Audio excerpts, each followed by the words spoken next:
zire spirituală. Și m-am gândit dacă e potrivit cuvântul. Am ezitat. Dar după aceea mi-am adus aminte de cuvântul acesta. Eu sunt nebun pentru Dumnezeu.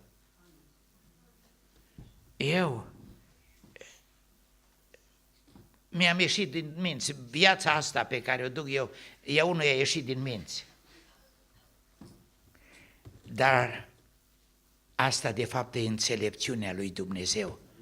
Și pentru asta voi profitați toți. Acum, haideți în continuare, zice Pavel, să vă spun cea mai mare motivație a mea. Căci dragostea lui Hristos ne strânge. Tradus într-o nouă traducere engleză, dragostea lui Hristos m-a pus la colț. Nu pot da nici la dreapta, nici la stânga. Ea mă constrânge și nu-mi lasă altă direcție decât următoarea. Iată ce am judecat eu. M-am gândit la crucea Domnului Iisus. De ce stă Domnul Iisus pe crucea aceea? El a murit pentru noi toți. De ce a murit El pentru noi? El a murit pentru noi, pentru ca noi să nu mai trăim pentru noi înșine. Haideți să stăm lângă textul acesta puțin. Apostolul Pavel spune, Domnul Iisus a murit pentru că noi eram egoiști. Noi trăiam pentru noi înșine. Și Domnul Iisus pe crucea aceea a vrut să omoare egoismul din mine. Cum? Pavel zice, eu am gândit, am meditat la fenomenul ăsta și acolo m-am schimbat radical. M-am uitat la crucea Domnului Iisus și mi-am pus întrebarea, de ce stă El pe crucea aceea? El e Fiul lui Dumnezeu. El n-a greșit nimic. Nu cu El îl țin. De ce stă El pe crucea aceea?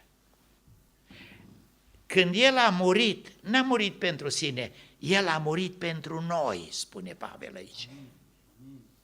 Ce e asta? M-am uitat la faptul acesta. Unul care e în cele mai cumplite chinuri, dar nu pentru sine, ci pentru alții. Pe crucea aceea e un fenomen unic pe planetă. Unul care sufere totalmente pentru alții. Cel mai extraordinar altruism. Eu mor ca să trăiți voi. Asta spune Domnul Iisus pe cruce. Pavel s-a uitat, cel mai frumos eveniment din istoria omenirii. O ființă umană care trăiește totalmente pentru alții și moare în cele mai cumplite chinuri pentru alții. Eu, Pavel, am fost un egoist teribil. Eu am vrut ca toți să facă cum vreau eu, toți să fie ce sunt eu, să impun crezul meu și să impun ideile mele la toți. Și dacă nu fac ce vreau eu, îi bag în pușcărie și îi omor. Asta se numește egoism. M-am uitat la cruce, altruism. M-am uitat aici, egoism. Și dintr-o dată am zis, ce frumos e El care trăiește și moare pentru alții. Ce urât e să trăiesc pentru mine însumi. Ce frumusețe, ce urâțenie. Și am înțeles că El moare acolo ca să facă să moară egoismul meu, ca eu să încetez să fiu egoist și din clipa asta să zic eu trăiesc pentru tine și când trăiesc pentru el, el îmi spune ori de câte ori face aceste lucruri pentru mine, pentru ei, pentru acești micuți, mie mi le faci. La crucea aceea, egoistul din mine a murit. Și acesta e scopul cel mai profund al morții Domnului Isus. El vrea să-și producă oameni care nu mai trăiesc pentru sine, ci trăiesc pentru El. Așadar, explică el, ca să înțelegem puțin, eu nu mai trăiesc în felul lumii, nu mai cunosc pe nimeni în felul lumii, nici măcar pe Hristos. În felul lumii însemna egoist. Ce-mi pot da ăștia? Ce pot face ăștia pentru mine? Cum îi pot eu manipula? Și pe Hristos așa l-am judecat. Ce poate face El pentru mine? Eu, mine. Dar asta a fost ce a fost vechi, ce a fost vechi s-a dus. De aceea, cine e în Hristos este o făptură nouă, o nouă creație. Acolo, sub cruce, m-am transformat atât de radical încât sunt o nouă creație. O ființă care nu mai trăiește pentru sine, ci trăiește pentru alții. Cea mai radicală transformare. Tot răul din România de astăzi stă în egoism și în mândrie. Toți marii cercetători zic originea răului e în egoism și în mândrie. Egoismul zice tot să-mi dea mie, tot să fie pentru mine, eu să-i folosesc pe toți. Mândria zice ăștia n-au nicio valoare, eu îi folosesc cum vreau eu. Egoismul și mândria au produs jaful din România de 20 de ani încoace. Jaful care s-a produs și se mai produce în România e datorat egoismului și dorinței de acaparare, dorinței de putere, dorinței de a fi cel mai mare.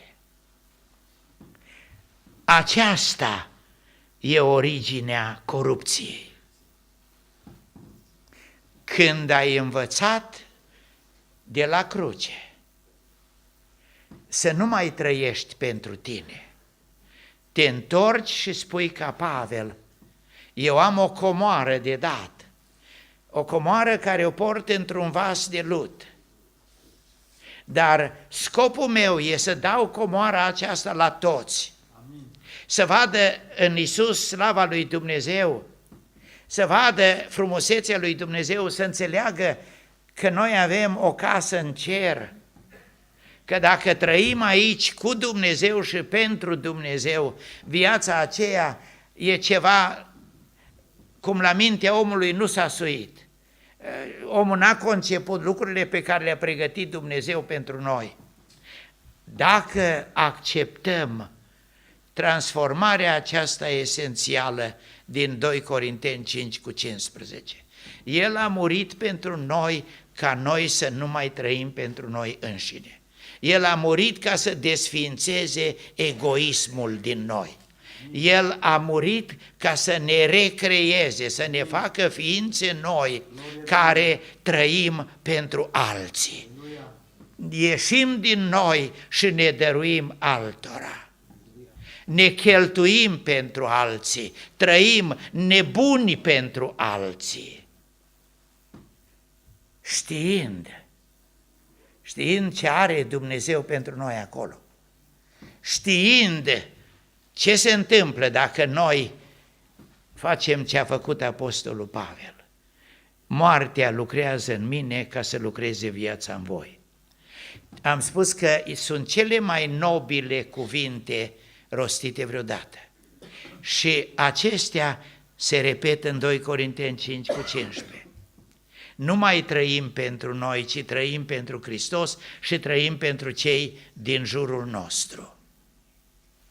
Când toată România va fi înțesată de aceste creaturi noi, care nu mai urmează numai să fure, să adune, să acapareze, ci ființe care dăruiesc și se dăruiesc, ființe care trăiesc pentru alții, ființe care seamănă cu Domnul Iisus. Atunci e transformată România. Chemarea e grea și fără motivații nu poți intra la așa ceva. Care sunt motivațiile? În primul rând, pasiunea de a-i da slavă lui Dumnezeu. Să trăiesc total ca lumea să vadă frumusețea lui Dumnezeu, slava lui Dumnezeu pe chipul Domnului Iisus. În al doilea rând, să știu că suferințele mele de o clipă lucrează pentru mine o greutate mare de slavă. 3. Să știu că atunci când voi trece din laptopul de aici în laptopul de acolo, din casa de aici în casa de acolo, urmează o evaluare dureroasă. O evaluare în care e scos totul, toate lucrurile ascunse, e scoase la iveală. Ce fel de om sunt? Ce fel de om va descoperi Domnul Iisus că sunt? Va fi un scaun de judecată, un tron de judecată al lui Hristos. Și noi trebuie să căutăm să-i fim plăcuți pentru ca acolo El să zică: bine, rob bun și credincios. Când voi ajunge acolo, verdictul acela pe buzele lui va fi totul. Va zice el rob viclean și leneș? Sau va zice rob bun și credincios? Intră în bucuria lui Dumnezeu.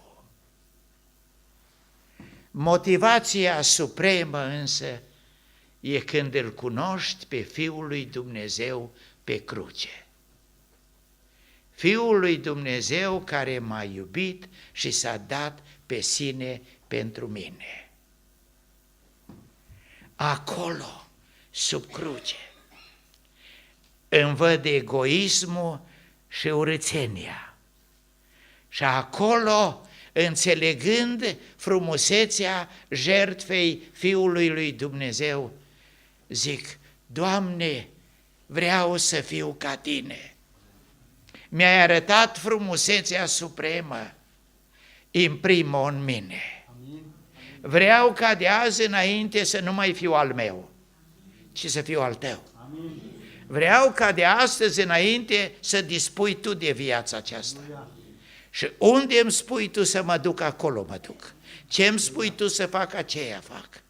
Pentru că de azi înainte Tu ești proprietarul meu, Tu m-ai cumpărat cu sângele Tău vărsat la calvar și eu nu mai sunt al meu. Doamne Iisuse, mulțumesc că mi-ai arătat frumusețea aceasta și mulțumesc că deși aceasta înseamnă o moarte, moartea eului meu, înseamnă să mă leapă de mine însumi, ca să accept să-mi fii Tu proprietar, Tu guvernator, Tu conducător. E adevărat că asta înseamnă această moarte, dar moartea aceasta înseamnă viața adevărată. Asta înseamnă o recreare a mea. Mulțumesc că la cruce ți-am văzut frumusețea supremă. Acolo ți-am văzut slava. Și mulțumesc că am înțeles că slava adevărată stă în dăruirea de sine, în jertfa de sine.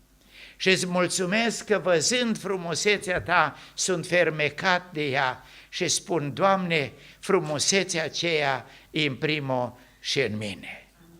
Și dacă eu mă las transformat așa, atunci devin agentul lui. Atunci el poate spune, ești ambasadorul meu, pentru că așa se încheie capitolul. Suntem ambasadorii lui, trimiși împuterniciți să-i aducem și pe alții la această frumusețe. Haideți să plecăm capetele.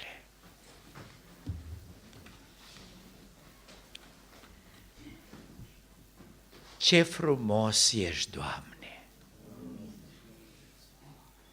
Ce frumos ești Tu, Dumnezeu, în umilință și în suferință pe cruce, pentru că Dumnezeu era în Hristos împăcând lumea cu sine. Ce urât am fost eu, egoistul, care am trăit pentru mine însumi. Și mi-am pângărit viața și am terfelit.